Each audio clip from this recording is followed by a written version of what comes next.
Thanks a lot. Thanks a lot. Thanks for coming. Please be seated. Thanks for the hospitality. I'm really pleased to be here in the great city of Baltimore. Governor, I'm proud you're here. Thanks for greeting us at the airport. At the heliport. Thanks for bringing the First Lady. Thanks for bringing the Lieutenant Governor as well. Proud you all are here.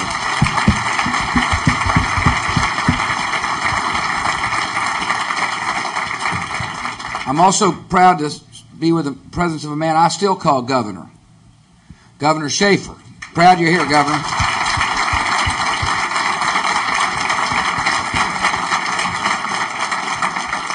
He said he didn't care a whit about seeing me. He just wanted to make sure I gave his best to Mother. Still a plain-spoken fellow, aren't you? But Governor, thanks. You're doing a great job for the state of Maryland, and congratulations on the newest Ehrlich.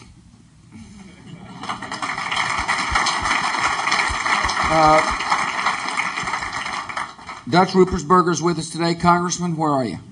Oh, thanks for coming. Listen, here's the thing about the congressman. He cares deeply about the people who wear the nation's uniform.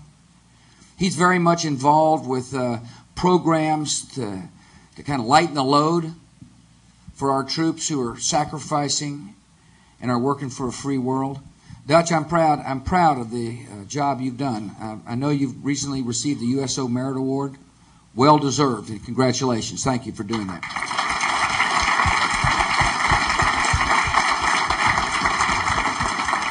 I want to thank George Owens and Larry Kimball, who are Veterans Affairs folks here for the state of Maryland. One's incoming, one's outgoing. Both care deeply about the veterans of this state. I appreciate so very much Nelson Sabatini, who is the Department of Health and Human Services here in Maryland, for caring about the health delivery systems of your state. We're going to talk about some interesting opportunities today for our health care system to be modern, to help it deliver quality service at lower cost. This is going to be, I think you'll find an interesting dialogue. I'm certainly looking forward to it. Before we begin, though, I want to thank the people who work here at this hospital, work for the VA. I appreciate your service to our country. I appreciate your care for those who've worn the nation's uniform. I see we've got folks here who have worn and are wearing the nation's uniform. For those who have worn the nation's uniform, thank you for setting such a good example for the brave men and women.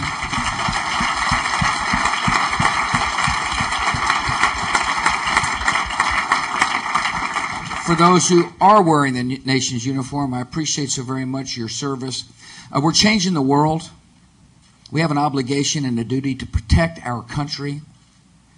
And in so doing, we're changing the world for the better. We understand that freedom is the deepest need of every human heart, and that free societies are peaceful societies. And a peaceful society in the heart of a region that has fostered terror and hatred is in our short-term and long-term interests. And for those who wear the uniform, thanks for what you're doing. You have stepped up at this historic time, and the country is more secure for it, and the world will be more peaceful for your service.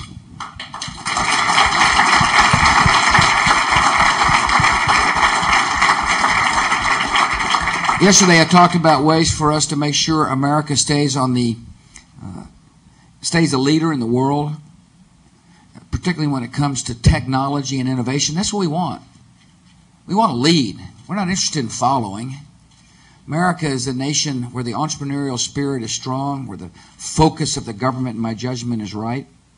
We're willing to spend research money. I see Elias Zerhouni is with us, who's head of the NIH. Elias, thanks for coming. I'm confident that when we spend research money at the NIH, we're laying the groundwork for what will be a better tomorrow.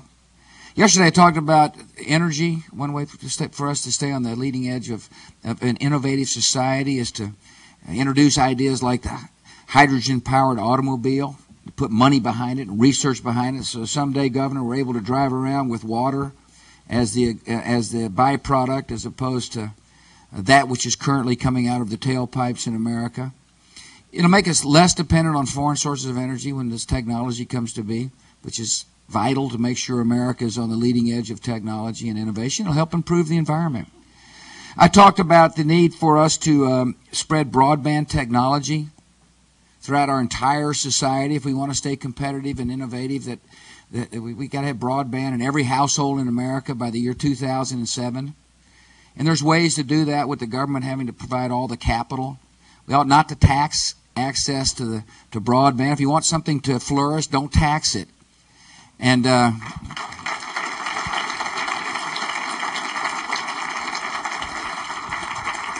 as well, we've got to make sure that regulatory policy in Washington is conducive for the spread of broadband. I mean, for example, one of the things that's probably going to need to be done is they need to build towers on federal lands in order for over-the-air internet services to work out into the remote regions of our country. They don't need a bunch of paperwork and hassle in order to build a tower on federal lands. I mean, there's a lot of things we can do to reduce the bureaucratic hurdles necessary to make sure that broadband is plentiful. And not only plentiful, but there's competition so that you get better quality and better price.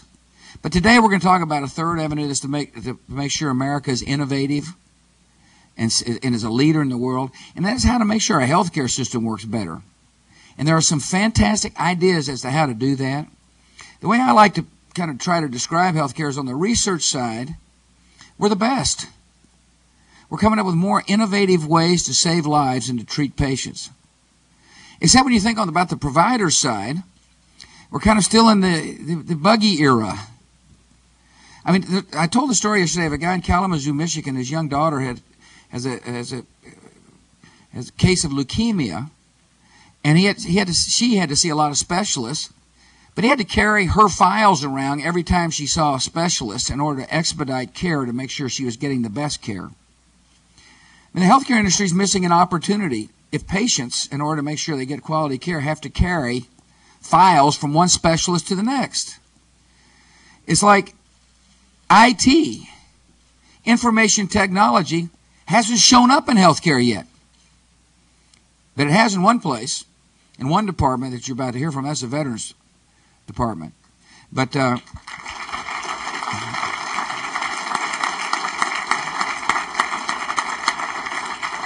so here's what we're here to talk about. We're here to talk about how to make sure the government helps the healthcare industry become modern in order to enhance the quality of service, in order to reduce the cost of medicine, in order to make sure the patient, the customer, is the center of the healthcare decision-making process. And we can make great progress. There's a role for the federal government. One thing is the federal government's got to make sure the privacy rules are strong. I mean, you're going to hear us talking about electronic medical records. And that's exciting, but it's not so exciting if you're a patient who thinks somebody can snoop on your records, to put it bluntly. So, yeah, I'm not interested in having well, it's too late for me. I'm not... My medical records are like pretty well known. But for those people, there's a lot of people in America who say, good, I want there to be good information technology in the healthcare field. I just don't want somebody looking at my records unless I give them permission to do so. And I fully understand that. I mean, your records are private, if that's the way you want them to be. But there's ways to address this, the privacy issue. And there's the ways to make sure that the federal government's role is helpful in expanding information technology, and that's what we're going to talk about. Tommy Thompson is the Secretary of Health and Human Services, is a strong advocate about the spread of IT throughout the healthcare industry. I know he's got the proper perspective of the role of the federal government in encouraging not only the federal agencies but the private sector to adopt these strategies in a way that is positive for the American consumer and cost beneficial for society. You'll hear him talk about standards. I told him when he starts talking about standards, make sure it's the kind of language we all understand. See, that's part of the problem. The medical terminology is like really different from English, and it's different from one office to the next. And so when Tommy's talking about standards, I think he'll help you understand how we can help with standards. At any rate, we're doing some smart things at the federal government, and the federal government can lead because we're spending a lot of money in health care. We're a large consumer on behalf of the American people. Think about it. Medicare, Medicaid, veterans benefits, federal employee health insurance plans. I mean, there's a lot of money going through the federal government, and therefore it provides a good opportunity for the federal government to be on the leading edge of proper reform and change. Tommy, thanks for your service. Let her go. Thank you very much, Mr. President. Well, thank you very much, Mr. President. Let me thank you for your leadership, because we wouldn't be here today if it wouldn't be for the great leadership of President George W. Bush. Thank you very much. We have an opportunity, ladies and gentlemen, in our society to transform the practice of medicine for the better. We have the greatest medical system in the world right now, but there are some real problems, and one of them is the real lack of use of modern technology. Medical care causes a great deal of expenditures, but we have an opportunity to reduce expenditures and improve the quality of care. First thing the President's going to do is he's going to designate one individual in my department that's going to be able to ramrod it, get the technology up and moving. The second thing we're going to do is we're going to have a common vocabulary so that doctors in California are going to be able to communicate directly with the same vocabulary with the doctors out here at the Veterans Hospital or Johns Hopkins, and everybody will be able to know what's going on. So that if you're traveling from Baltimore to Washington, D.C., or to Texas, and you have an accident, you're going to go into the hospital. You may be knocked out. But what's going to be able to happen, once we get this uniform medical record and this automation, you're going to be able to go into the hospital in Texas, and they're going to be able to download immediately your record. You may be unconscious, but they'll be able to know what medicines you're having back home in Baltimore. They'll also know what sort of problems you had before and be able to diagnose it and not have to go through a bunch further tests and be able to take care of you immediately. They'll be able to know your allergies or anything you're allergic to. And the second thing that all of us know about, we have great doctors. But the truth of the matter is they still haven't been able to write. And we all know that. And there's a lot of mistakes made when doctors put down the wrong word or the nurses are able to look at the record and find out that maybe it's a different interpretation.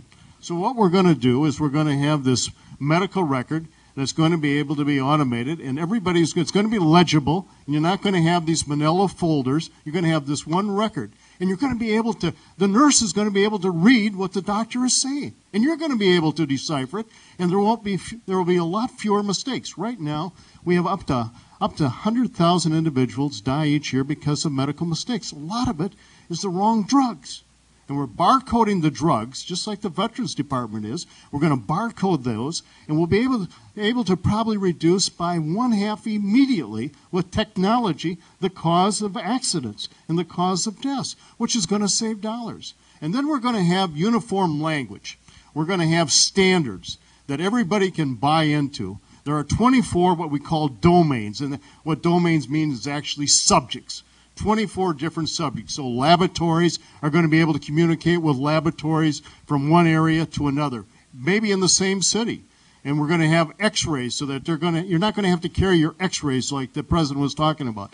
The doctor's going to be able to have those x-rays downloaded immediately and be able to examine those. And so you're going to have 24 subjects, and we're going to adopt those 24 subjects so the doctors in the medical system in California will have the same subject matters, the same vocabulary as the doctors out here in the Veterans Hospital and in Baltimore. It'll save time, it'll save mistakes and prevent mistakes, improve the quality of health, and save dollars on top of it. Now, that's a system that we should have in America. And that's the kind of system that Carolyn Clancy is working on in my department, and that's the kind of system that I want to see in America. We're just starting, and we have the opportunity, ladies and gentlemen, to really transform medicine for the better in America, for you and your families. Thanks, T. Good job.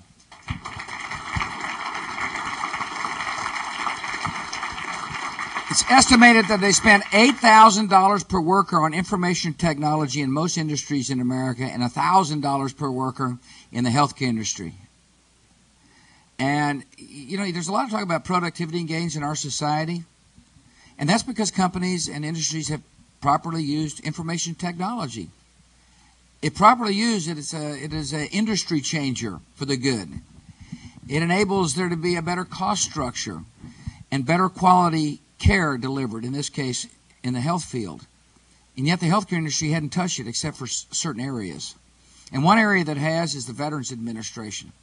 You're about to hear an example from our secretary and the administrator of this hospital and the assets here in Baltimore about forward thinking by people who care about the patients they serve. I know the veterans who are here are going to be proud to hear that the Veterans Administration is on the leading edge of change. That's what we expect. The taxpayers' money is being well spent.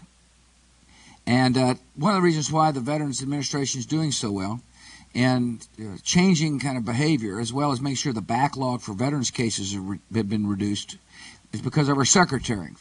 Vietnam vet, really decent guy, and he's doing a fabulous job, Tony Principi. Thank you. Thank you.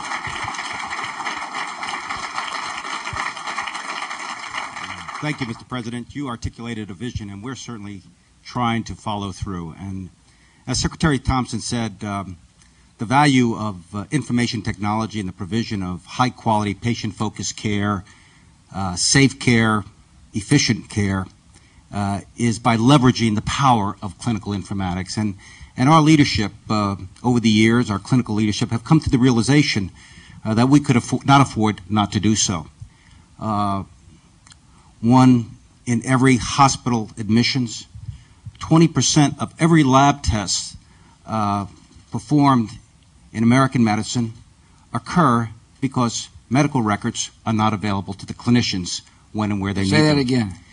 1 in every 7 hospital admissions and 20% of lab tests occur because the medical information, the health records, are not available to the clinician.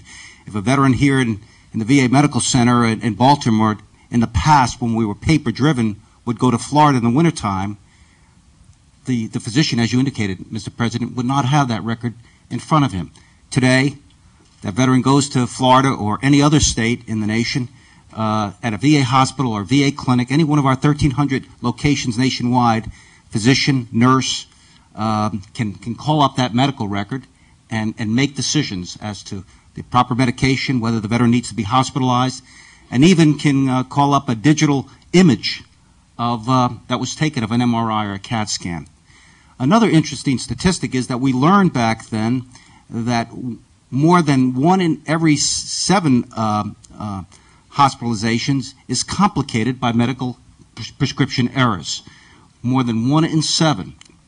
And we found that by implementing a barcode medication program where 94% of the prescriptions that are ordered by physicians are done so electronically compared to 8% in the private sector, and when that prescription arrives at that patient's room, it's barcoded, the nurse scans it, the patient has a wristband with the barcode on it, scans that, and the computer confirms that it's the right dose, it's the right medication, being administered at the right time, and it alerts the clinician or the nurse if there are potential problems with other medications, adverse reactions, allergic reactions.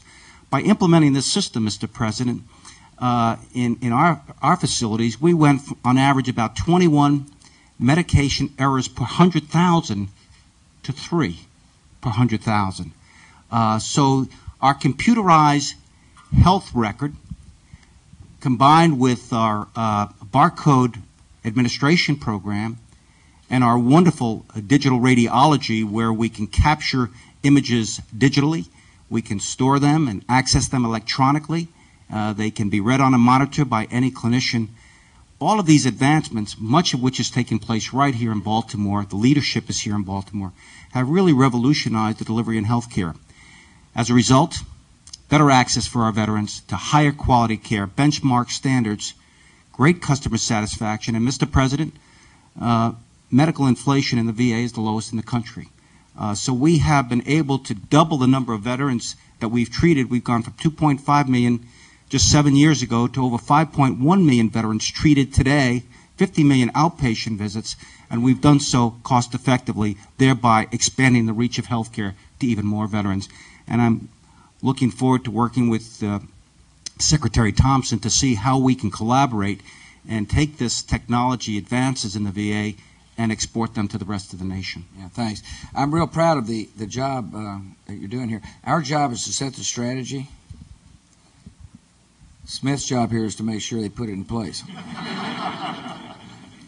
Dennis Smith, as I told you, runs the show here. And tell us how this happened. I mean, first of all, how long have you been working for the Veterans Administration? 31 years. 31 years. 31 years? Yes, sir. You don't look that old, but Well, thank you. maybe because you don't spend a lot of time in Washington. You're right. Yeah. Explain your job. Explain what this means. If you can possibly, share some stories with us, or I'd love to. please. Thank you. And first of You're all, doing a great job, by the way. Well, thank you, Mr. President. We're honored to have you here in the VA Maryland healthcare system. So thank you for coming and being with us today. Well, Secretary Principi touched on a lot of the items that I'd like to expand on. First of all, I'd like to tell you and our audience that we were the first hospital in the world to have filmless radiology. Filmless radiology. Right now, I've been told only about 15% of the hospitals in the nation have filmless radiology. It was developed right here at Baltimore. And what that means is when we take an image of a patient, an x-ray of a patient, it doesn't go onto film, just like your digital cameras. It goes onto, it's downloaded into our computers. And what that means is that the images are better quality. So we have a better quality image. Not only that, the physician can manipulate the image, increase and decrease the contrast. So we can have earlier diagnosis and better diagnosis because of this system. Also, you talked about... I guess it means it's hard to lose one of those things. It is, very hard. Or wrinkle it. It is, it's very hard. I presume it's cost effective. It is. I mean, it's like, think about a system where you had to take each individual x-ray and put it in a shelf and get somebody to take it out of the shelf and put it back in the shelf, and probably had to duplicate it just in case somebody wouldn't lose it. And so when you hear talk about cost effectiveness and productivity increases, this is what we're talking about. This system, when it gets advanced beyond the VA, will save American consumers a lot of money. If we're wise about how we use technology, we can save money. Anyway, sorry to interrupt. That's quite all right. Man knows the chain of command.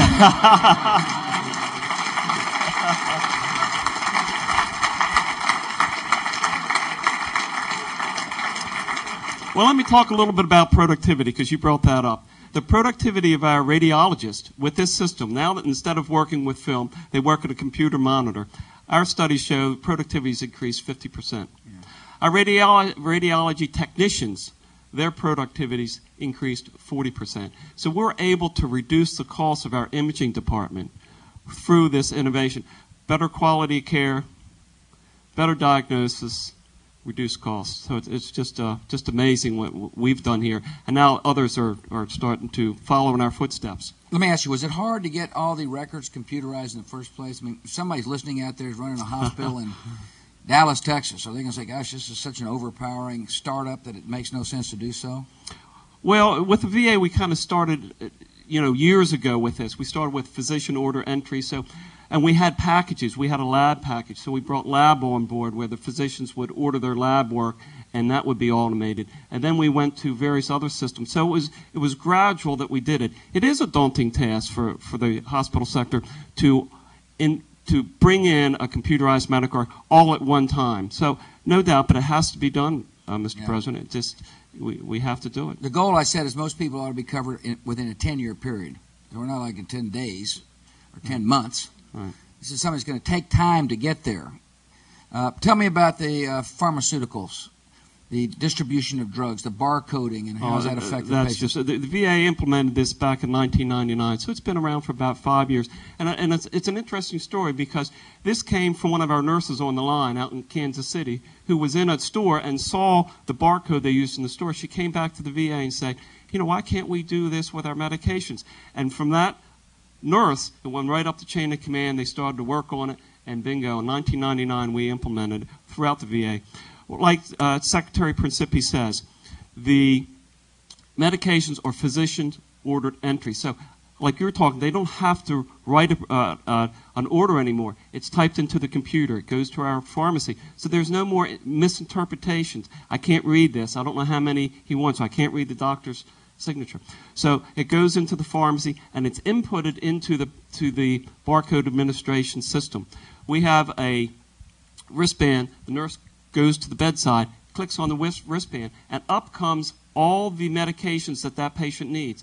And then she takes the medication and clicks on that. It has a barcode on it, like Secretary Thompson said. And it will tell us if it's the wrong medication, warning will flash up. Wrong medication. If the medication's already been given, a warning flashes up. It tells us, this has already been given. It'll also tell us if we're within the time parameters with that. So it's extremely safe system. And also, it's a tool that the nurses can then use, because we can print out everything we need, the documents, and do studies on our systems by using this. It's a great document tool, as well as it saves lives and it saves injuries. So it's a tremendous How do you safety. deal with the privacy issue? In other words, just some suspicious character around that doesn't... Well, the nurses all have codes to get into the system, so you have to have a security code to get in. So before, you can't just go up to a computer. We have these on our medication cards, laptops. So they have to type in a code to get into it. So we know, the system knows that if I was a nurse, Dennis Smith is in the system, and I'm visiting Mr. Principi in his room and click on, it will know that I'm administering the drug and that who the patient is. It brings all that up. So it's a very secure system. We've built security into this. So. Yeah. Good. You're doing a great job. Well, thank you, Mr. President. Thanks a lot. One of the things that's interesting, one of the challenges we face in our society, Governor Ehrlich understands this, is we got to make sure we train people in the healthcare field to understand what they're doing when it comes to computers and information technology. There's a lot of jobs available in the healthcare field, and the community college system turns out to be a great laboratory for enhancing people's skills. And I appreciate your support of the community colleges here in Maryland, giving people a chance to learn a new skill to kind of meet the challenges of when I say challenge of the 21st century, here's one. Figure out how to use IT in a constructive way to save costs and improve quality care and to save lives. And I suspect 20 years ago, people just were in the healthcare field simply could not envision the use of computers and broadband and the internet to make the field modern. And our education system's got to reflect that, Governor, and I appreciate your understanding. So far, you've only heard from the public sector. Probably makes sense to hear from the private sector today as well, since delivery of health care is in the private sector is equally, if not greater, part of the quality of medicine here in the country. Johns Hopkins is one of the really great hospital university systems in America, and it's world-renowned in its quality of care. With us today is Marlene Miller, Dr. Marlene Miller, I might add. She is in charge of the Office of Quality and Safety Initiatives at Hopkins. Tell us what that means, and just give us a sense of the challenges you face and the challenges we face in encouraging the spread of information technology to the private sector. Is Hopkins involved in any of this, or anything else you want to say? Well, it's an Thanks honor for to coming, be here. first of all. You're very welcome. As Director of Quality and Safety for the Children's Center at Hopkins, I live day in and day out hearing about safety concerns, thinking of systemic changes that I can put in place, and then implementing them and trying to actually improve the care. As a pediatrician, I continue to be amazed at what advances we've made with IT, even at Hopkins, much like the public sector, with electronic medical records and some computerized ordering and filmless X-ray. But particularly for children, I think there's a great example of the gulf that still is in front of us. I was involved the other day on a child who needed narcotics and had a handwritten prescription that was faxed to a pharmacy, and the handwritten decimal point was lost and a tenfold overdose was given to the child. Now, both the healthcare provider and the pharmacist probably had 15 different textbooks on their shelves that told them the proper dosing range, but they were unable to have that information forced upon them and at their fingertips as they both wrote the prescription and filled it. Luckily, this child was okay, but it's a tragedy that simply did not need to happen. There's many electronic prescribing tools out there, but I think one of the things that we need to do moving forward is make sure we build in incentives that these tools are applicable for children's issues. And weight-based dosing is an enormous one. We are rolling out at our institution computerized physician order entry, and we need to build a pediatric component ourselves. It's actually not in the vendor's product in a way that's usable to make our systems all talk to each other. So we need to invest our own resources. And if these products could be made to be tailored for children and talk to all of the other products, if there were incentives, I think we'd make much faster advances in this area. Yeah. See, the VA's got an advantage because all the administrators work for the same outfit, the same organization. Hopkins stands alone. I suspect Hopkins doesn't do a very good job of conversing with MD Anderson in Houston. 2 different languages? No, anyway. And so the real challenge in the private sector is to take what the Johns Hopkins people have done intra-hospital and have it be able to converse with both large and rural hospitals all across America. That's where the federal government can help, like the development of standards. I guess you're support development of standards when it Absolutely. comes to talking over the internet. What other challenges do you see? Well, I think you hit on it also with the communication with many hospitals that are outside or clinics or private pediatrician offices. I also recently had a case where an outside community hospital actually had electronic medical records, but someone transcribed a dose wrong. That system within their own hospital didn't have the logic to realize that the 10 prior clinic notes actually had a different dose, an 8-fold lower dose. When that system came to our system as an inpatient, the 2 systems didn't talk. So we perpetuated the error. And again, our system didn't have the logic built in to necessarily pick up that this was a mistake in that system's fault and that they didn't realize that the prior notes didn't have that 8-fold overdose. Let me ask you something. Are you saying that these systems are able to build in a kind of a safety valve? In other words, if they automatically kick out a prescription if it doesn't meet the logic of the computer program? One aspect of an ideal system in my mind is that if I prescribe you 50 milligrams of something, but the 10 prior visits I prescribed you 5, I should get a warning flag and say, look, do you really mean this? But when you said about the weight something... Well, it's the same issue in if you children. got a small child, it is illogical to prescribe this much dosage. Yes, the prescription I talked to you about was an adult-sized dose. No one, had they looked in any textbook, would have ever given that child that dose. Pretty good. That's why you got to go standards right, Tommy. That is correct, Mr. President. And there are certain really quality centers that are really developing this. Indianapolis has got something in which they're trying to bring together all of their hospitals, all their clinics, and all their doctors and have a switchboard. So all the information flows to the switchboard so that if somebody's going to a different doctor, a different hospital, they're going to be able to get that information immediately and be able to understand what other doctors have prescribed for that person and whether or not that prescription is going to be satisfactory for that person.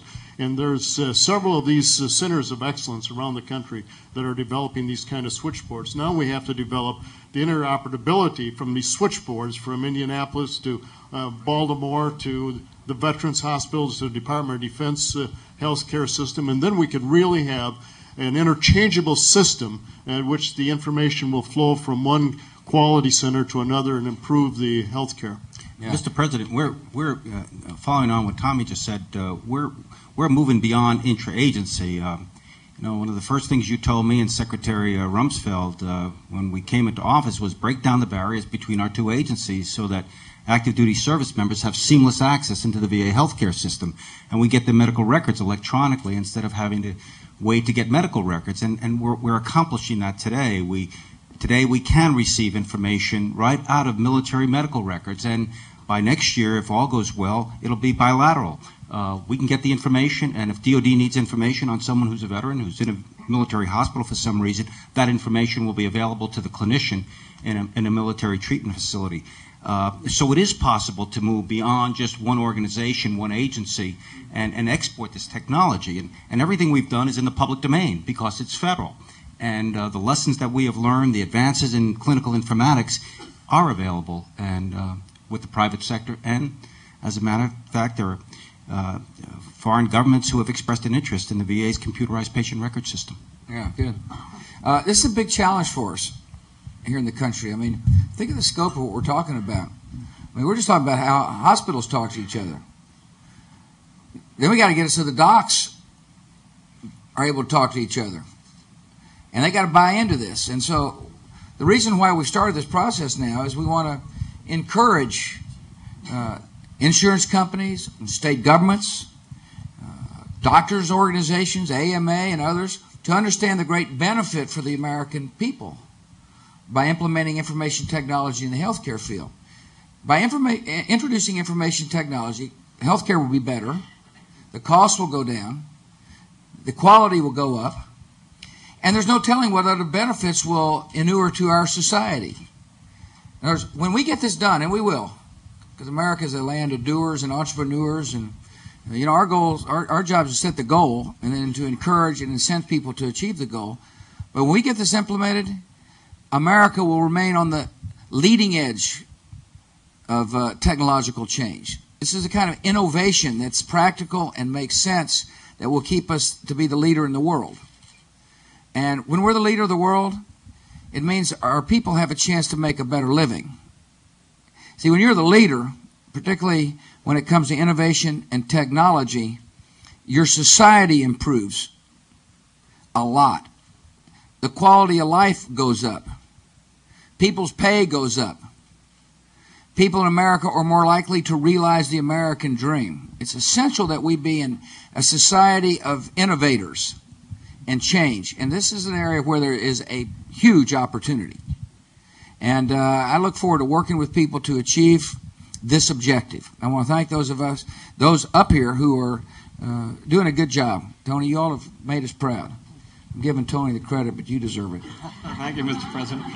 Marlene, thank you for your vision. We look forward to working with John Hopkins as to how to better learn how to encourage implementation of this opportunity. And when we get it done, we will. We will. It's America, after all. And when we get it done, we'll all be able to say, we've done our duty. Job well done. Now we go on to the next issue after this. Let's get this one right. Thank you all for coming. We've enjoyed it. I hope you found it as interesting as I have to listen to the great opportunities in front of us, some of the challenges that have been overcome, and recognizing that we've got other challenges to overcome, but our spirits are high. Our spirits are high because this country can overcome any challenge in our way. God bless. Thank the healers who are here. God bless the veterans as well.